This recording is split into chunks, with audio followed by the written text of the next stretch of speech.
13 दिन के खासदार रहे हम और फिर वो बिला नाम सरकार कर दी, दर दर की ठोकर खा रहे हैं।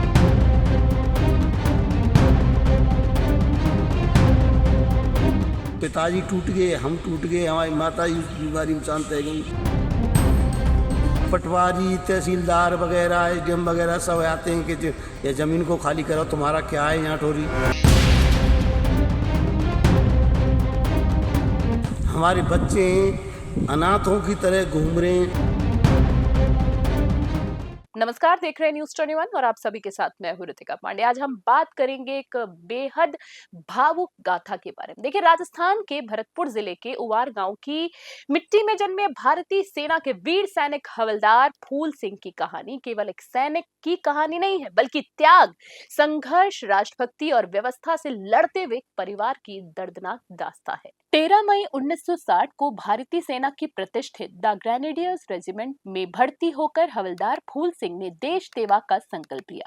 1962 के भारत चीन युद्ध, 1965 और 1971 के भारत पाक युद्ध सहित कई सैन्य अभियानों में उन्होंने अग्रिम मोर्चे पर रहकर अपनी सेवाएं दी।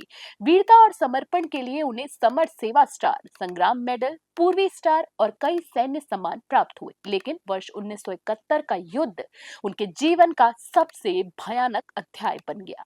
युद्ध के दौरान वो पाकिस्तान की सेना द्वारा बंदी बना लिए गए। लगभग 14 महीनों तक पाकिस्तान की जेल में उन्हें अमानवीय यातनाएं दी गई। इस दौरान भारत में उन्हें शहीद मान लिया गया था। परिवार टूट चुका था, गांव मातम में डूब चुका था, लेकिन देश का ये वीर सैनिक हार मानने वालों में से नहीं था। कहा जाता है कि अदम्य साहस के दम पर हवलदार फूल सिंह पाकिस्तान की जेल से निकलकर किसी तरह भारत लौटने में सफल हुए। करीब 3 साल बाद जब वो जीवित अपने परिवार उवार पहुंचे तो पूरे गांव में खुशियों का महोत्सव छा गया। जिस बेटे को शहीद मान लिया गया था, वो अपनी फौजी साथियों के साथ अचानक घर के आंगन में आ खड़ा हुआ। गांव की आंखों में आंसू थे, लेकिन इस बार गर्व और खुशी के।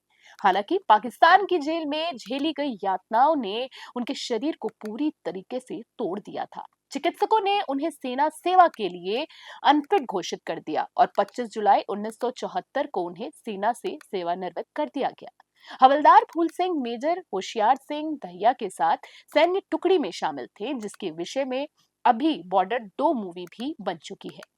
सेना से रिटायर होने के बाद भी हवलदार फूल सिंह ने हार नहीं मानी और सन 1980 के आसपास एक एक्स सर्विसमैन के रूप में उन्होंने चित्तौड़गढ़ जिले के रावत भाटा स्थित राणा प्रताप सागर बांध के पनबिजली घर में चौकीदार के पद पर वर्ष 1999 तक सेवाएं दी। इस दौरान उन्होंने अपने पूरे परिवार को रावत भाटा में स्थायी रूप से बसाने का निर्णय लिया, लेकिन संघर्ष उनका पीछा छोड़ने वाला कहाँ था। अपने परिवार के उज्जवल भविष्य के लिए हवलदार फूल सिंह ने वर्ष 1996 में रावत भाटा के समीप कुशलगढ़ गांव में बैसोरगढ़ रियासत के राव शिव चरण सिंह से लगभग 48 बीघा कृषि भूमि खरीदी।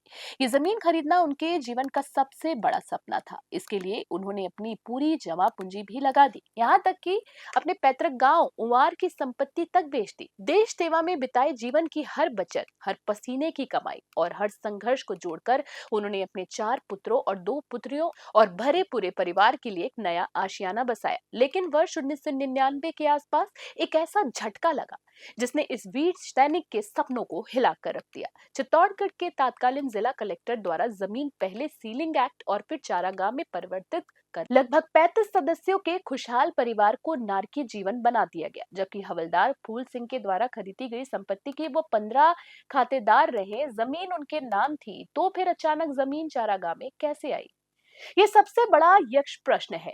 एक पल में उनके सैनिक की वर्षों की कमाई, उनका अधिकार और उनके परिवार का भविष्य कानूनी विवादों में उलझ गया। ये वही सैनिक था जिसने 3 युद्ध लड़े, कई सैन्य अभियान झेले, पाकिस्तान की जेल में 14 महीनों की यातनाएं झेली, देश के लिए शहीद घोषित हुए, फिर भी जीवित लौटकर अपने राष्ट्र की सेवा जारी रखी और अपने छोटे पुत्र बुद्ध सिंह को फौज में भर्ती करवाकर फिर कारगिल युद्ध में सहयोग प्रदान किया। बावजूद उसके आखिरकार अपने ही देश में उसे अपनी मेहनत से खरीदी गई जमीन और अपने परिवार के अधिकार के लिए संघर्ष करना पड़ा।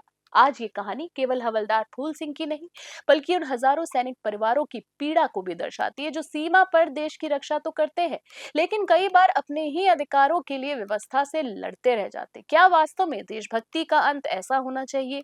क्या एक सैनिक की वर्षों की कुर्बानी का मूल्य यही है कि उसे अपने ही देश में अपने अधिकार साबित करने पड़े? ये प्रश्न आज भी समाज और व्यवस्था के सामने खड़ा है। बेगू से मदन मीणा की स्पेशल रिपोर्ट।